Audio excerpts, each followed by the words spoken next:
That was odd. Good morning. Good morning. Good morning. Haven't talked to you in ages. I know. It seems like forever. Yeah. What was were you I got some strange comment about Greg is in the waiting room. When? Just this morning? Yeah, just right now. So I had to Well, I clicked and it said the first message came up, said wait till your host opens the meeting. Okay. But it was only there for like literally a fraction of a second. Okay. So I guess I was just quicker than you clicking. You were. So I hear the weekend was fabulous. Yeah, it was awesome.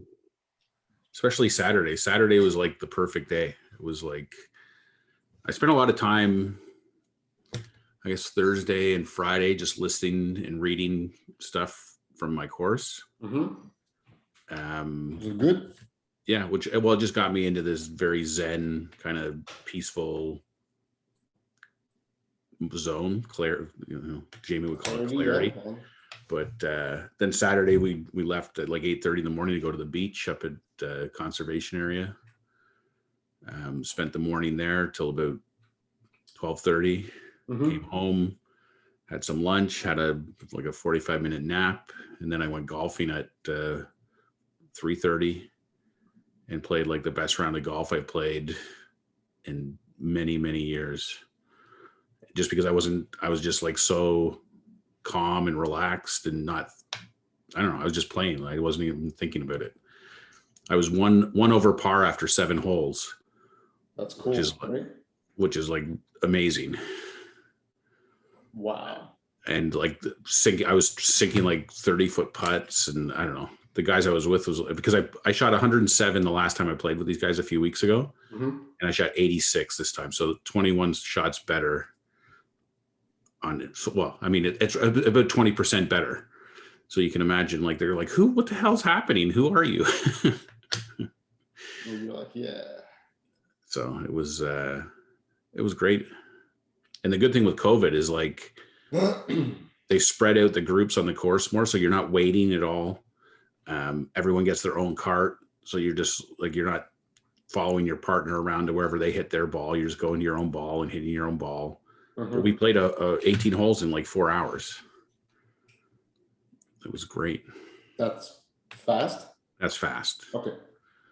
Like it's not unheard of for 18 holes to take on a well-run course. You're looking at a little over 5 hours, maybe. It's a whole day. Yeah. But if you're on a public course pre-COVID, you're looking at 6 hours to play 18 holes. Like, it's crazy. Yeah. Who would want to like waste a day on just, okay, sorry. I do not understand the game. Well, I'd say some people do it because they love playing golf. Other people do it because they love being away from whatever else they have to do for a whole day. I was just going to go there. So anyway, it was great. And then came home, and what did we do? I guess we watched a movie or something. Anyway, it was just like it's a perfect weekend. A perfect day of like not really thinking about anything or doing anything, just enjoying. Yeah, like living in the current moment all day. It was great. Yeah, for me, Thursday being July 1st kind of screwed everything up, because I thought, like, in my head, it's like, okay, this is Saturday, tomorrow's Sunday.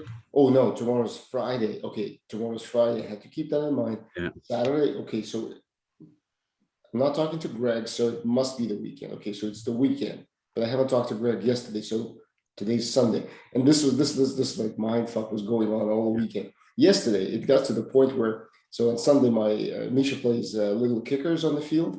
Okay.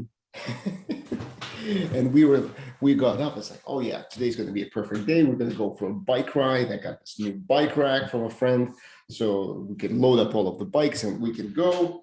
And we're almost getting ready to go. And all of a sudden, my mom says, so when's your soccer starting? And we say, oh, what? Oh man. So we almost left that. And this was, yeah, so that was kind of, but I think in the grand scheme of things, that's excellent when you lose track of time. Yeah. Well, I felt the same way. Like every Friday felt like Sunday, Saturday felt like Sunday, and of course yesterday felt like Sunday. But it was actually Sunday. yeah, it was the longest 4-day weekend I can remember. Like it just seemed to last forever, and the weather was amazing. Even though the forecast kept saying, "Oh, it's rain," like you know what? That can't believe the forecast at all. I've been raging against the forecast because the forecast for the last 2 weeks was just from that Monday when they were calling for rain, it never rained, and I canceled my camp. Yeah. And from that point on, just can't get it right. And people will say, "Well, I mean, GTA is such a big area. Yeah. I wish I could use that excuse at work. Yeah, Excel is such a big spreadsheet. You know what? A mistake here might be just happenstance." Yeah. The best predictor of the weather is just look out your window. Yeah. Anyway, but it was good. But and I did do some work. Like I did a lot of, like I said, reading and listening in my course. And I did a few. I redid some of my website yesterday. See. Still a work in progress, but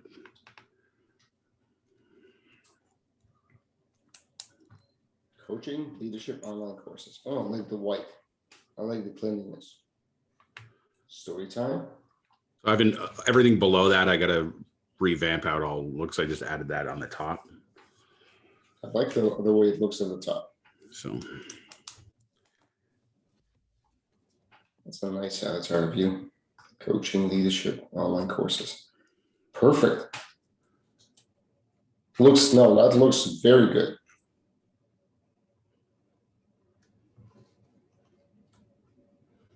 Well done. My library. What's in my library? I need to log in. Oh, fuck. Yeah, that's if you buy course. That's where you go to get your access. Log.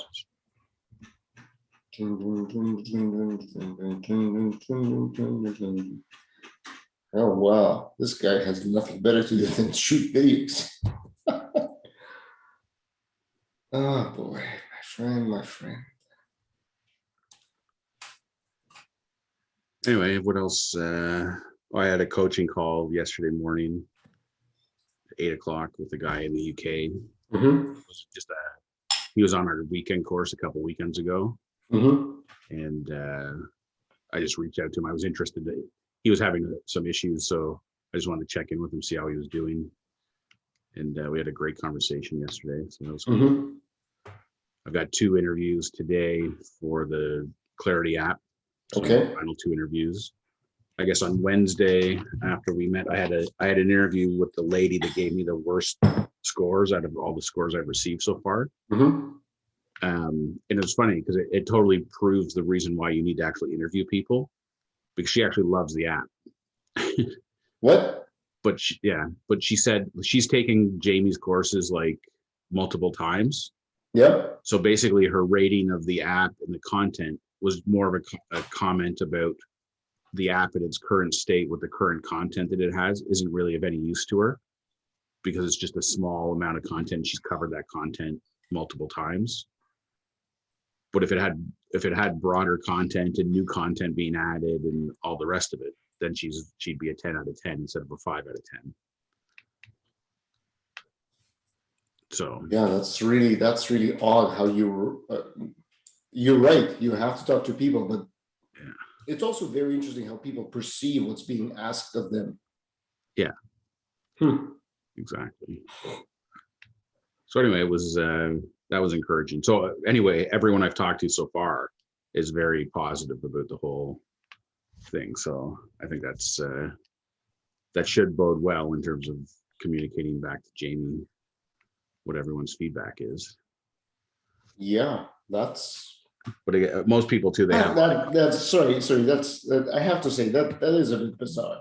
You give a 5 out of 10. You give a 5 out of 10 for a beta test of an app, and your score is based, so the score is low based on the quality of content. Yeah. Well, so the first question was, did you find the app useful? and she gave it an indifferent. So that one, I guess, is a 3 out of 5. Same thing, 5 out of 10, 3 out of 5, indifferent. But again, the commentary around that is, well, she's indifferent because it wasn't useful because the content, the sample content wasn't useful. So she's being very literal about what's in it. And then what did she liked whatever the scripts or whatever what she would add to it. She wants to be able to add her own content as well, like her own audios or whatever. So that was kind of interesting. When she said that, I talked to her about the possibility of having an app for her own practice that was branded with her, whatever her coaching slogan was or her logo and stuff. And she seemed interested in that, which is kind of a good thing. I mean, we didn't talk about what that meant in terms of financials or anything. They all have kind of the idea of like some level of the app for free and then paying for additional content. And then on the, would she recommend the app? Again, she gave it a 5 because she said, well, and she said, I wouldn't pay for it, but it was like, I wouldn't pay for it in its current, the way it currently sits, because it's of no use to me because of the content is nothing new. But he has another program, which I knew about, but I didn't really know what it was, called Clarity Pro, which is basically, she showed it to me. It looks like it's unlimited access to all of his content. So it's a Kajabi site and it just has all like tons of programs in there. Like she's scrolling like pages and pages of basically courses. But again, it's not laser focused. Everyone loves the idea, the concept in the app of the being able to laser focus on specific things. So, anyway, so this week I'm going to wrap up these 2 interviews today, and then spend a few days this week building out a presentation of some kind. Nothing too crazy, but and then try to schedule a meeting with Jamie. And then we'll see where it goes from there. Interesting. That's it will be interesting what he has to say. So the way I'm thinking about it, that I don't know, I suspect he has a fall Thriving Coaches Blueprint course, because the one I was on was the spring course. So I'm just assuming, based on the fact they're calling that the spring course, that there's going to be a fall course. So I'm thinking I might propose to do something with that fall course.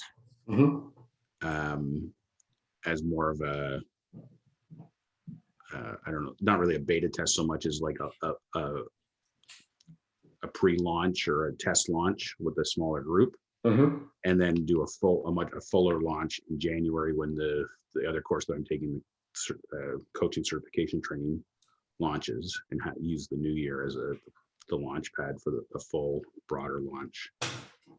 Because I guess it would be some sort of a beta test for the Thriving Coaches, but there you could build a version that has like time delayed release of content and like a lot of the features that are going to be over and above what this current version has. And based on what this woman is saying, there might be a different vision that, I mean, his team would have as to what goes in the app. Interesting. So anyway, I feel pretty good about the concept and where it might be going. I did post a couple things or at least one thing I can't even remember now, in the Trello board. Let's take a look. Want to share? You want me to share, or do you want to share? Share. Okay. Sharing away.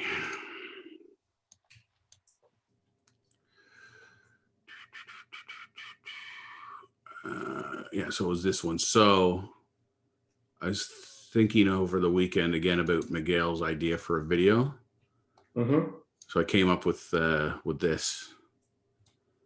So this is your homework assignment, because you have the ideal scenario at home. Okay. So scene 1, kid picks a book from a shelf. Scene 2, over the shoulder of the mom, the kid sitting on the mom's lap, holding the book, finds the same book on the app. Scene 3, a close-up of the app, picking the narrator of the book. Scene 4, front view, child on mom's lap, holding the book, phone on the table, emphasizing no screen time, listening to the app, focused on the book. Scene 5, closing, loved ones plus book plus audio equals story time. Interesting how you have a storyboard right there. Mm-hmm. Okay, picking. Yeah, I can do that. So I think I can do that. Yeah. So if you want to film those scenes, and then I can edit it together if you want. I don't know if you saw it. I did a new version. So when you talked about it only had grandma here. Yeah. So I added, more grandmas and granddads. Yeah, a mix of some people, some diversity. But because I was looking, who was I showing the site to? It might have been the lady that I was on the interview with on Wednesday. But I just realized again, like even the video that we have on the site now, it's a much more, I don't know, call it technical video in terms of how to use the app than it is explaining the concept. Yeah. So that's where I thought, and you have a very attractive family. So I thought, hey, good, excluding you, of course. Yeah, I know. I'm not going to do that. Don't worry. Yeah, I'm just. I do it with my kids, but it would just seem creepy with me and Ian sitting on each other's laps. Well, Misha's not sitting on lap. He's next to mom. But the thing is, what would be interesting is getting to shoot that, because I know what my wife's going to say. Oh, I need to do my hair. I need to do like. Okay, just do your hair, please. Keep it real, man. Keep it real. No, it doesn't. No, see, those kind of arguments do not work. But I'll do it. Yeah. I'll do it. Cool. You should have paid me on the weekend, because right now Misha's at camp. He's in camp, but I'll see if I can do this. Yeah. Picking up a book over the shoulder. Yeah. I think we might be able to find. Let's take a look. Oh, by the way, I know you. In terms of traffic to the site, 6 people a day, maybe. Yeah. We had a few people requests for the group. I declined a bunch of them. Yeah, I've been looking at them, and I was just like, yeah.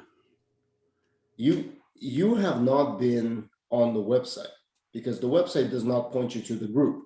So you found the group by itself. You don't know what this is because you can't read the content. It's private. Yeah. Why are you asking to join? Yeah. And I think we might want to put some questions in there. Like when you join, there are questions. I was thinking about doing that. So at least you see what people are going to answer. Yeah. Well, and I think that gets rid of bots or people that are just clicking on stuff. Yeah. I was thinking about that. It's at some point too. We'll see what happens, but you may even want to clean up the group, like reset the group. I don't know if what the rules are on Facebook, but I'm assuming you can just kick everybody out. Yeah. And if they want to rejoin and go through the new process, then I don't think it's even offside to say like you can only join the group if you've bought the app. Yeah, that's we might. Oh, you know what? That's probably a good idea to say just in the description. Because the whole point of it is creating a community for people that have bought the app. Yeah.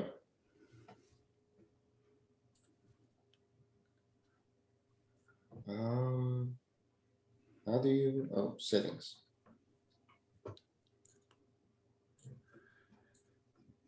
And I'm going to follow up with my contact at McDonald's today because I never heard back from him.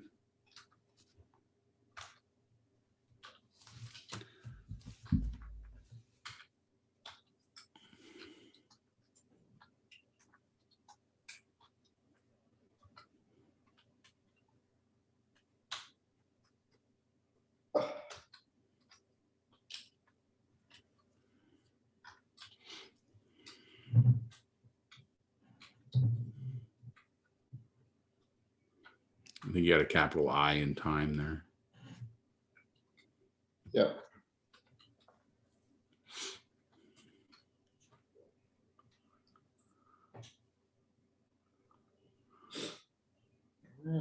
Where are those questions? Okay, join the group.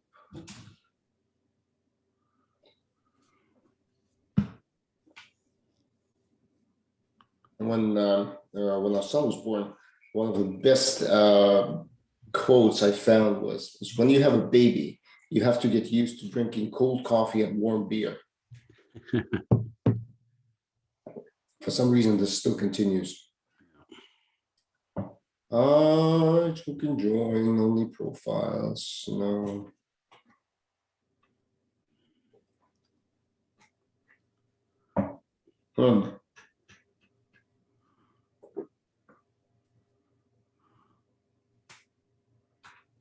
Member requests. 137 groups. Philippines. Just decline everybody. Yeah.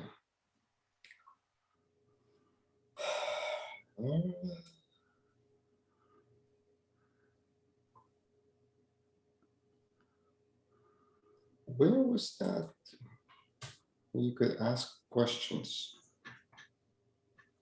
Manage membership. Who can join the group? Profiles. Okay. Cancel. Cancel.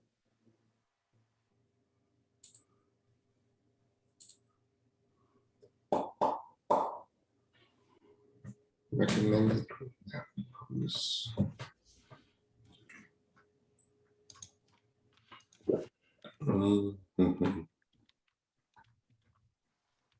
I'm sure there was something to ask questions. Mhm.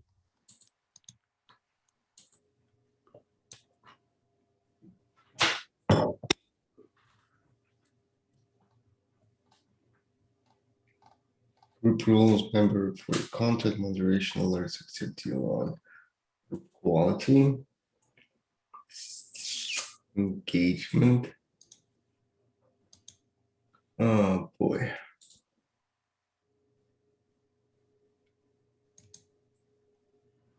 Communique abri. Okay, that's crap. Yeah, I'll figure it out later. All right. So I was thinking, should we create a new board for this onboarding thing? I was thinking about that too. Yeah. I was thinking about that too, but then I thought to myself, hold on. Are we again putting the workflow ahead of the product, or at least ahead of the sale? Yeah. I mean, it's not to manage building anything at this point. It's just to have visibility to, I guess. How do you flip between the boards? To having an agenda and so on. Create a board.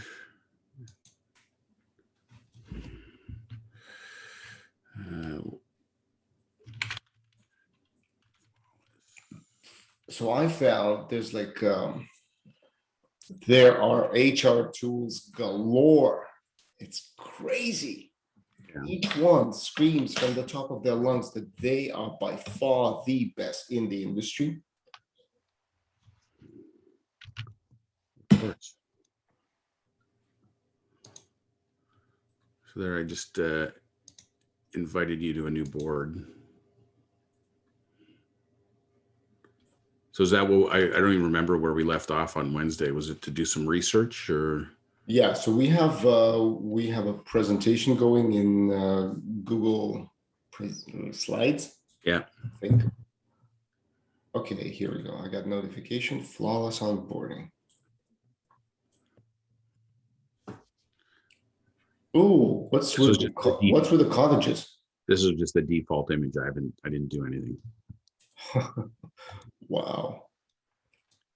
So Quite an interesting background.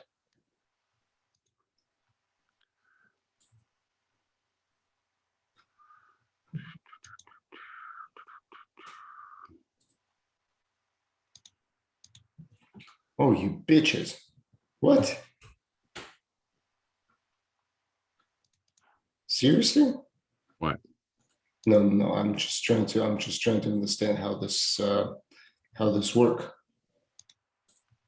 There we go.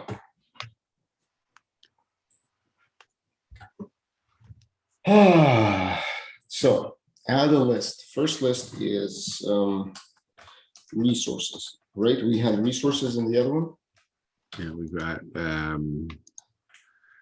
got to do, in progress, for discussion, done, and resources, Do and parking lot. in progress, done, For discussion. parking lot, and for discussion.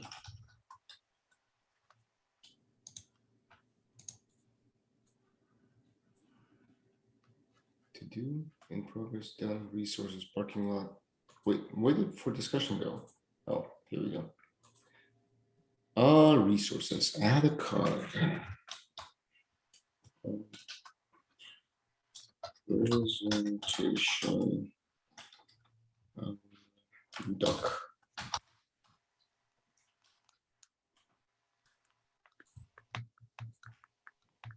And then, you know what? The one thing I have to say is over the last half a year, I've been quite impressed and understand how these sharing tools work. Yeah. Some of the stuff that you and I have shared and worked on, because in the corporate environment, you never really get to see that. Because of all of the internal kind of locked down structure. Yeah, well, when I did the product management stuff, we used Trello and then we switched to Jira. Mhm. But I mean, it was good. Like I literally spent 75% of my time in Jira as the product manager. Mhm. And this, what that gives you is,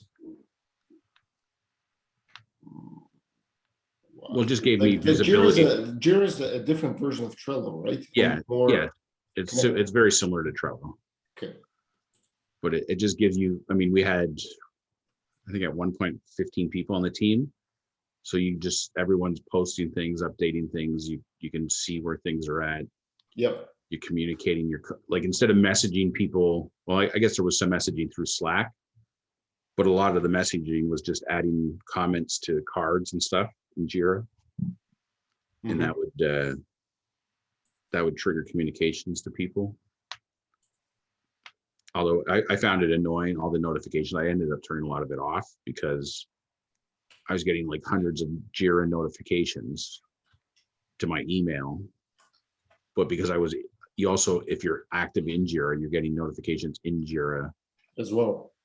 So it was like duplication of communication. It was driving me nuts.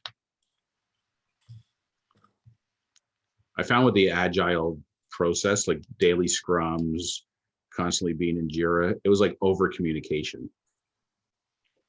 It's like, nobody, you spent way too much time telling everyone what it was you were going to do rather than just go and do it. That's classic. Yeah, it was frustrating. Yeah, okay, done. So this card is done. Yes, we have a first card.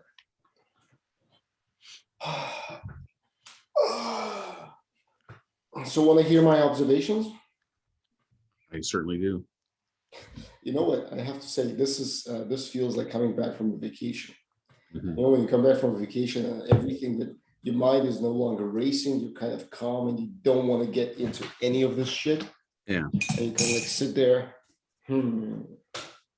Yeah. Great, but isn't it also great though that you're not coming back to like 300 emails and yeah, that's true.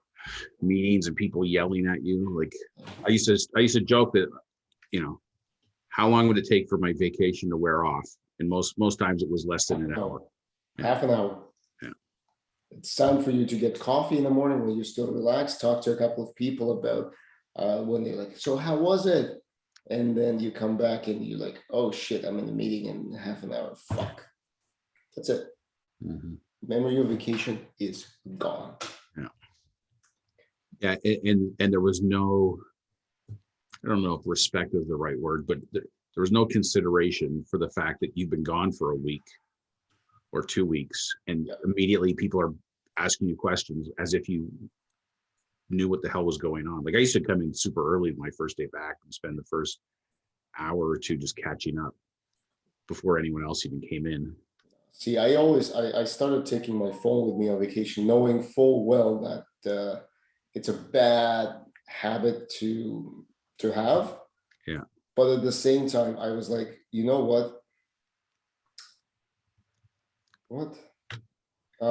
It's like, no, you know what? I just can't handle it, because if I don't do that, then I hated coming back to that like massive inbox full of emails and having to clear them off on a Sunday, because I've got OCD. Like Yeah. I'm that person that never has unread emails in his inbox. Yeah. And I'm yet, the and yet I exact opposite. admire the, sorry? I'm the exact opposite. Yeah, and yet I admire the people who have the zen to have like 1,500 unopened emails. You're like, Yeah, I'm that's what okay. I had. I'm okay with that. I would have like thousands of unread emails, and then eventually my PST file would get too big, and my email would crash, and I'd have to restart. People like, but aren't you upset you lost everything? No, I'm back to, I'm caught up now. Oh, geez. I used to do mass deletes like every now and then. This was back in the Loblaw days. Yeah, I just highlight anything older than like 6 months old, just delete. And then yeah. there's always people that had read receipts on things. And I end up having people come to my office and go, I just got a thing that you deleted my email from whatever months ago and you didn't even read it. I'm like, yeah, well, I guess it wasn't important because you know, that was 6 months ago. And you're just coming to me now to complain that you didn't get an answer, or you didn't get whatever. Like, if something's important, you'll come see me. And then they'd be mad. And go, Well played. Well played. I said, how can you afford to have read receipts on all your emails? And he's like, well, then I know whether people are reading it. I can't even keep up with reading the actual email, let alone tracking read receipts. Like, clearly you're not very busy. And then they get mad at you again. I guess it wasn't somewhat insulting, but Yeah, I think it might have been kind of like kind of defeats you. You were raving about at one point in time. You were raving about the fact, like, look, I sent you an email. Why didn't you even respond? Like, why even bother? yeah. And here you are admitting to doing the same thing. How ironic. Hmm. Well, because my emails are important. Come on. Your emails are important. How do you switch between the boards? Oh yeah, here we go. Boards, flawless onboarding. Anyway, where were we? Where were we? We were here. Okay, share screen. See, this is my interpretation of the mountain that a new employee has to climb.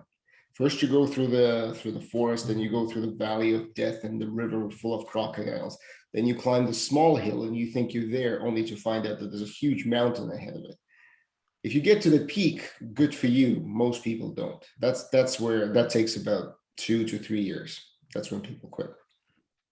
But so I Googled employee onboarding tools, and there's a lot to go through. There's a lot of rankings, and those rankings are created by the companies that build tools. So they kind of say like, yeah, look, there's 10 tools. We're number one, and here's why. Yeah. But then you go through something like this is also a tool, Typelane. And of course, they're number one. That's smart way to onboard talent. Now, when you start reading this, and I didn't even go to all of the features of every single tool. Trust me, I did not spend nearly enough time on this as I wanted to, because I wanted to put together a grid of like features and scale and cost. But then I found that would be futile. See, the thing is, all of these tools have a very different angle, but they all have an angle. So this one says, note the article, best employee onboarding tools. You would think that this would speak right to our competition, all the competitors we want to unseat. Look at the features. All-in-one onboarding platform for HR and team leads. Easy to use and implement, secure GDPR, smart workflows, modern, adaptable, intuitive portal. Let's take a look at TypeLink.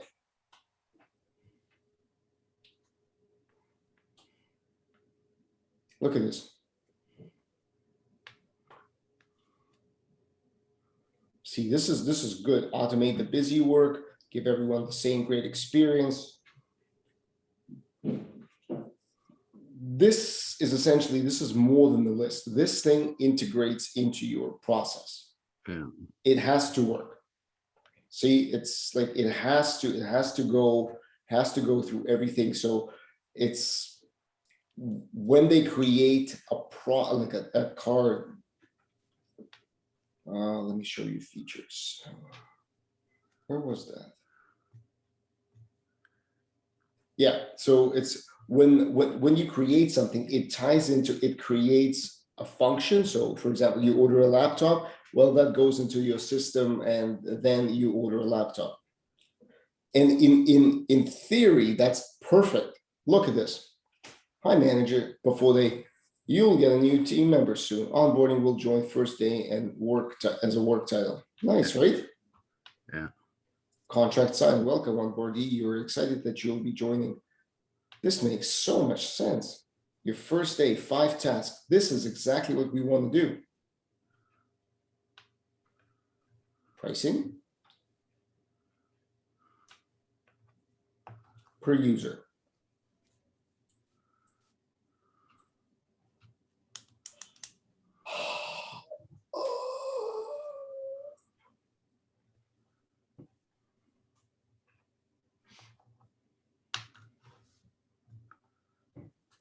And let's see who their customers are.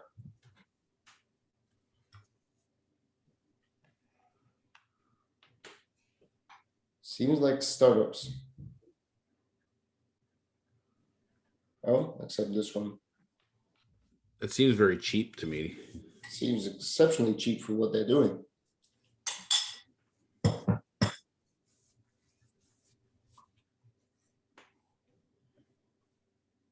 Sweden, good for them. Oh, here's features.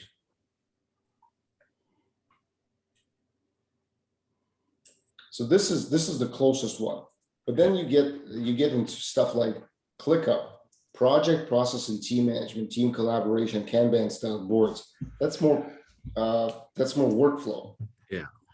Zenefits, human capital, hiring and self-onboarding, employee management. This is more HR system. Lesson capture and share work knowledge, create lessons with any content, automated learning path.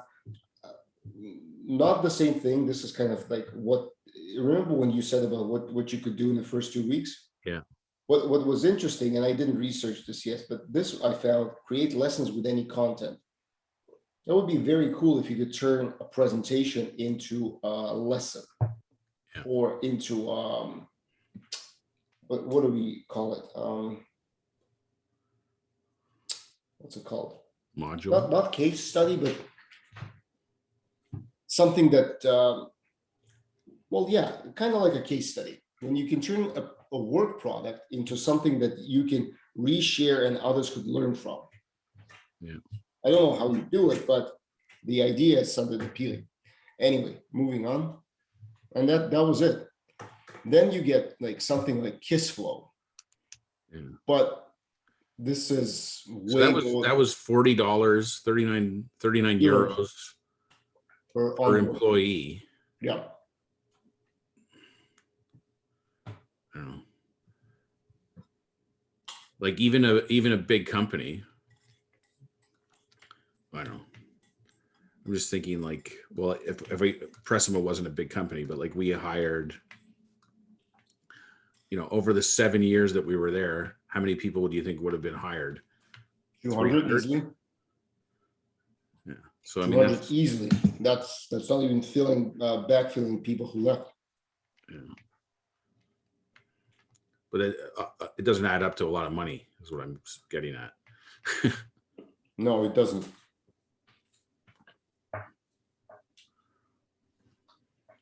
Well, even 70 euros. So 70 euros is roughly what, 100 Canadian dollars, maybe slightly more. Yeah. So that's 100 times. It's what, $20,000 for 200 employees. Yeah. That's not a lot. That's not even the salary of one developer. No. And that's imagine how many companies you need. Yeah.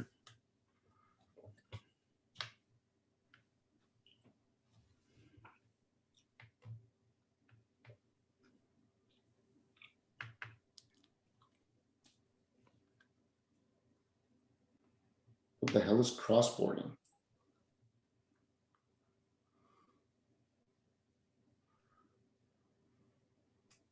Cross-boarding might be like Between teams? internal transfers, like they're not new to the company, they're just new to within the company to a new part.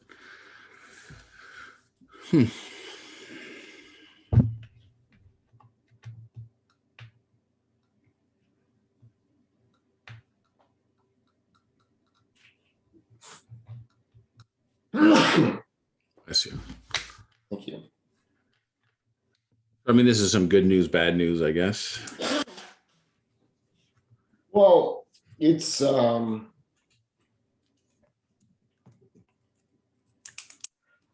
it made me think of two things. One, it's okay. So 39 euros, let's say 50 bucks, arguably per employee. Is that a lot of money for a small company? Perhaps. No, Perhaps not. it's peanuts, really. I mean, minimum wage is like 15 bucks an hour. So Yeah, so 50 bucks is for a process for a single employee. That's not a lot. it's nothing. It's no brainer. Like,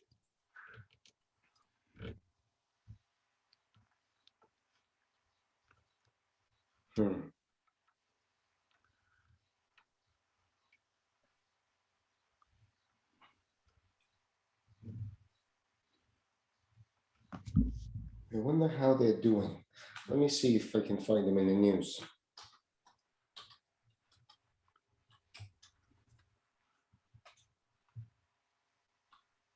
Let's see funding. Oh wow, 10.5 million krona. Whatever that turns out to be in dollars.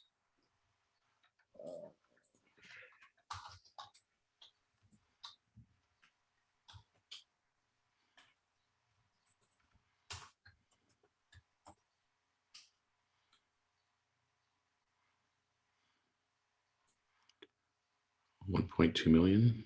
Oh, yeah, it would have been so helpful if they had decimals. That's it. 1.2 million is not a lot. That's two founding rounds. Yeah, so the first one was 2.5 million. No, the seed. Oh shit.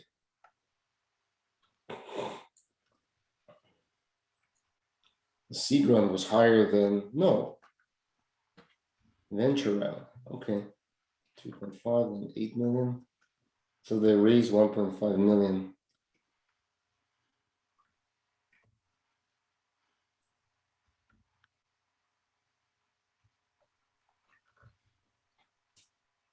People. So here, do a quick math. It was 1 point, or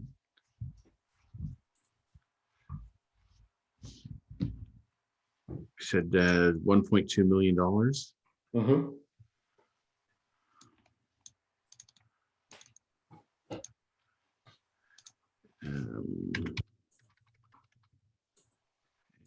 We said what, $50 an employee. 24,000 employees. Is that you need to onboard to just to break even. and that's without any ongoing expenses. Yeah. Yeah. That's a lot of employees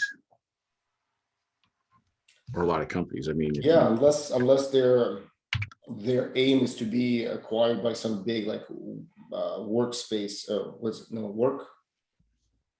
a Workday, workday. Thank you. Hmm.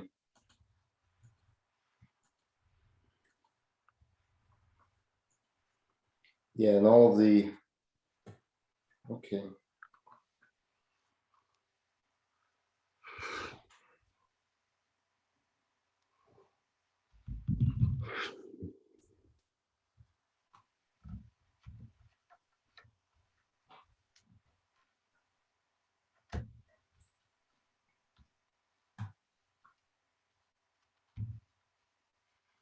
Yeah, there's 1.1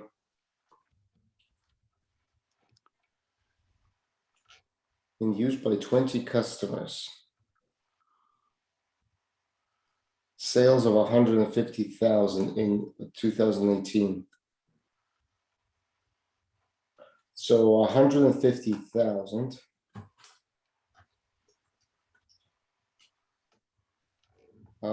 divided by, let's say, what is it? What's the what's 69, I think, euros. So let's say $100. So 1,500 employees that were onboarded using the system. over 20 companies. Yeah, divided by 20 companies. So that's an average 75 employees. Yeah, so that's from a scale perspective, this only works if you're able to get into the company that hires. There are not many companies that hire like a 200 employees a year. No, no.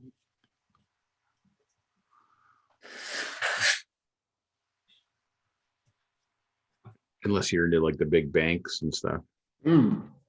I was thinking of that. Yeah, I was thinking that you have to have like, yeah, Royal Bank has 80,000 people. So you need a company over 10,000 employees. Yeah. And if you're what's the rotation attrition rate? No, it's what's it called? Retention. No, what? How many people leave versus Turnover. turnover? Turnover rate, right? So that, yeah, even if it's 5%, which is arguably somewhere in the average, right? Yeah. 5% of 10, that's a 500 employees. Yeah, like even at Royal Bank, if they turned over 5%, that's 4,000 employees Yeah, a year. yeah. And at $100, I don't know, it's 400,000. 400,000 in revenue, and whatever the ongoing expenses and stuff would be for that company. I don't know how this company's gonna make any money.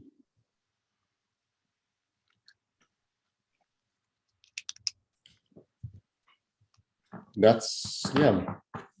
Unless that price is just like the bare bones thing, and then all those other steps you talked about, if that's additional pricing, I don't know. No, not really. I mean, there's an enterprise version pricing here. Look. Oh, sorry, I'm not sharing. So enterprise, the one that segments users and groups, integrates with over 2,000 apps, embedded in messaging, priority support, dedicated account manager. That's tailored, but tailored usually means that the price goes down with the scale. Yeah.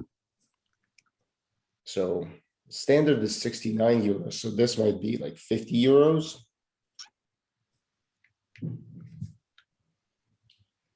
Okay, so this presents a very interesting question.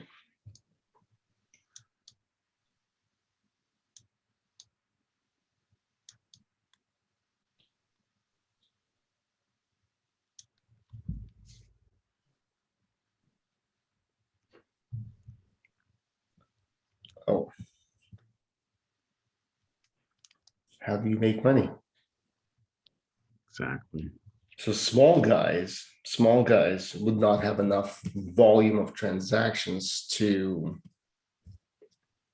make a living. Larger guys would demand higher security, which means you have to have a proper group of people in the back end. This is the one thing. It's like even if you make 400,000 off the largest employer in Canada, which is I think Royal Bank, Yeah. or one of the two largest employers in Canada, if you make 400,000, just in an average salary of a okay developer, okay architect is 100K, which we know it's not. Yeah. Which we know it's north of 150. That just buys you 2.5 people. Yeah. So shit. We stepped on scalability problem.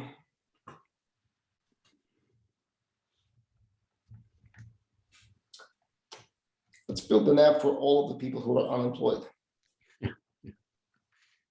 Yeah. There was a post. I've got one. It's called Interview Simulator. Actually, some of a lot of the questions were really good. Yeah. Oh, you went through it? You went through some of it? Yeah, I went through first. One thing I did not realize is that when the first group of questions finish, you can press the next lesson. Yeah. And I got stuck on it for a while. I was just like, this can't be it. Like, I mean, Greg talked about that he put together like a whole thing. Yeah. And then I discovered where the next button was. There were I have not faced many of them, but I found them to be very. It's like I would like to use some of those questions in an interview. Yeah. As an interviewer. Yeah. Well, they're all kind of just restated questions from what I got from the agency that I was referred to from Loyalty One. Yeah, but they make for a good conversation. Yeah. They make for actually a more insightful conversation than like, I mean, in the first one, when you go through like the basics, like tell me about yourself, like all of that stuff. Yeah, so that's always present. But then the second and I think the third lesson, not lesson, what do you call it? Modules? Groups, yeah. Groups of questions. Some interesting ones. How do you answer the questions about failure? Or how do you what's your greatest weakness? Like that to me sounds like a question which really never has a good answer. Yeah.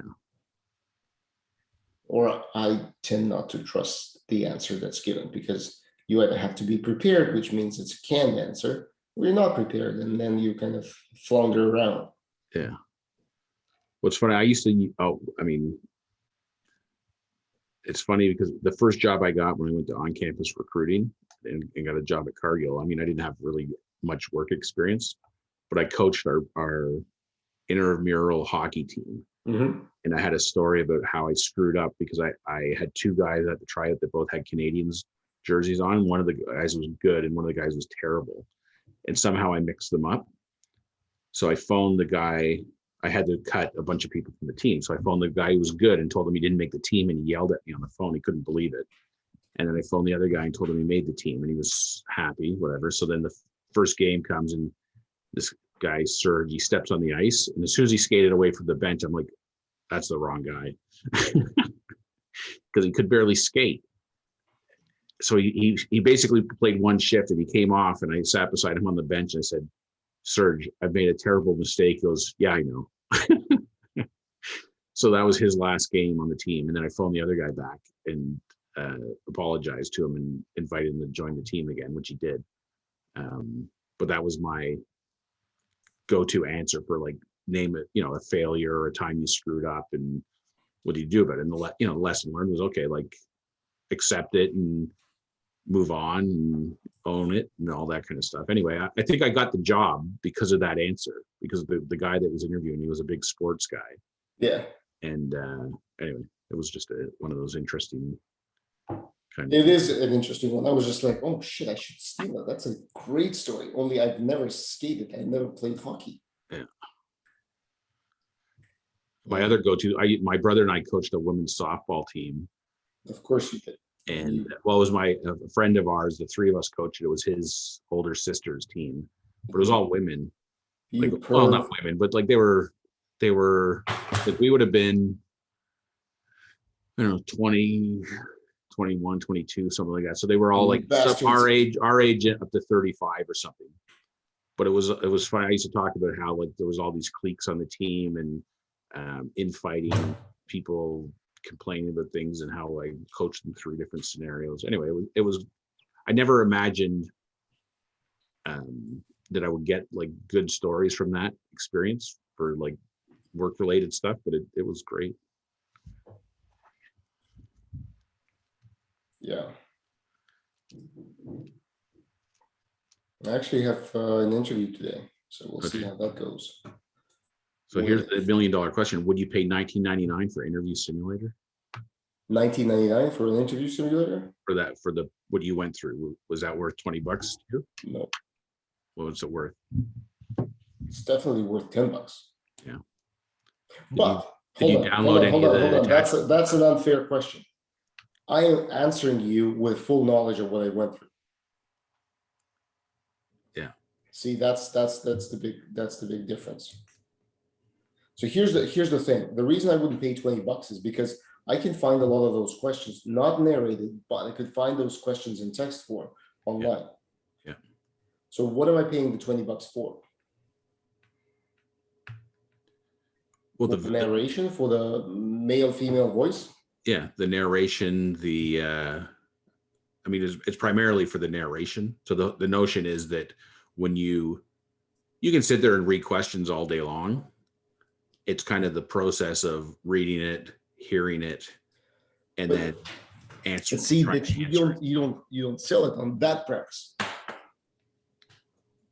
What would be amazing and what would cost way more than $20 is if you broke down the question and you provided like a hypothetical answer, or what an interviewer would be looking for in that answer. So first of all, you're right. Like hearing the question being asked and then having a pause is fantastic.